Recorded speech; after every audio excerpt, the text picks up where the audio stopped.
Pensiunan dihadapkan dengan dua pilihan, memilih dibayar 1 miliar sekaligus atau 4 juta per bulan selama 30 tahun. Berikut kita ulas beritanya dalam video kita kali ini. Kita sampaikan pada hari Selasa, 8 April 2025. Pilihan yang wajib dipilih oleh pensiunan dalam pesangon pensiun. Kementerian Keuangan tengah mengubah skema pensiun yang tadinya PSU Go menjadi fully funded. Saat ini, skema pesangon pensiun yang berlaku.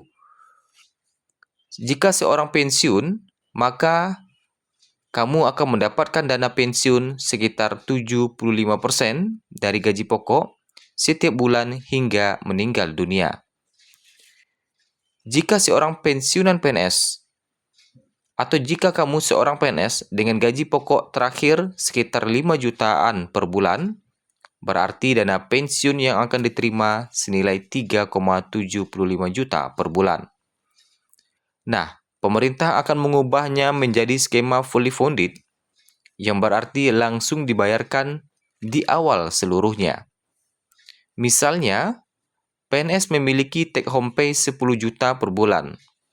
Iuran pensiun sekitar 20% dari take home pay, berarti sekitar 2 juta per bulan. Di mana dana pensiun itu akan dibayarkan pemerintah 50% dan pekerja 50%. Berarti biaya untuk cicilan pensiun sekitar 1 juta per bulan.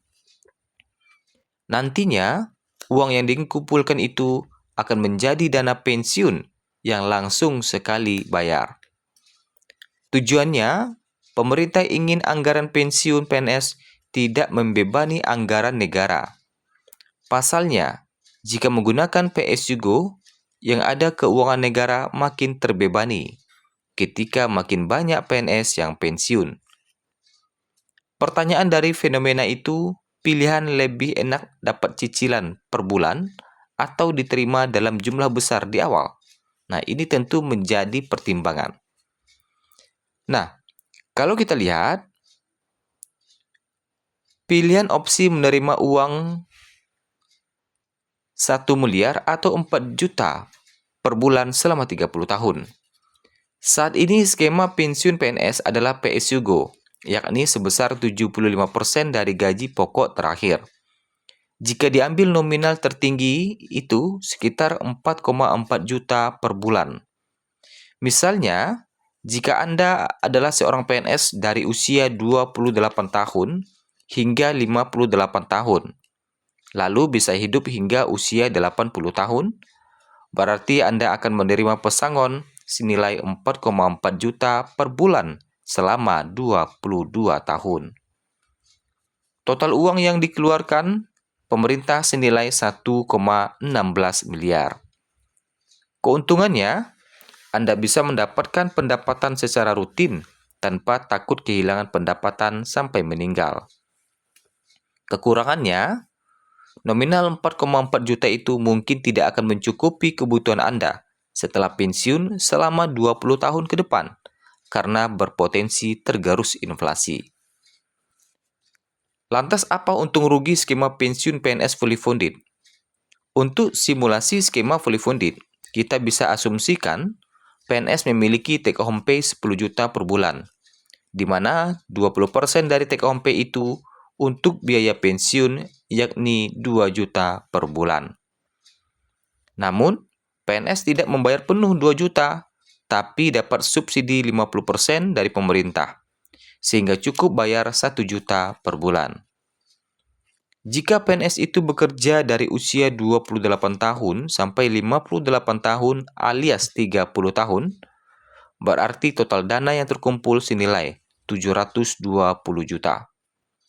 Dengan asumsi tingkat keuntungan 7% per tahun, berarti total dana yang tersedia diekspektasi tembus 2,43 miliar. Kenapa lebih besar? Karena untuk skema fully funded ini, dana pensiunnya diinvestasikan. Berbeda dengan dana pensiun PSU Go yang langsung terima per bulan. Artinya, kelebihan dan kekurangan dari skema fully funded adalah: yang pertama, keuntungannya, PNS bisa menerima uang pensiun lebih besar. Dengan dana itu, PNS bisa tetap beraktivitas maupun hidup digaji dari dana tersebut.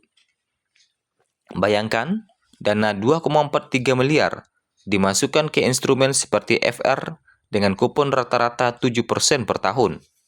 Berarti, setiap bulannya bisa mendapatkan pendapatan pasif sekitar 14,17 juta per bulan sebelum pajak. Kerugiannya adalah jika PNS pensiunan tidak bijak menggunakan uang pesangonnya, bisa-bisa habis sebelum waktunya. Untuk itu, jika skema ini diterapkan, para PNS harus belajar mengelola keuangan.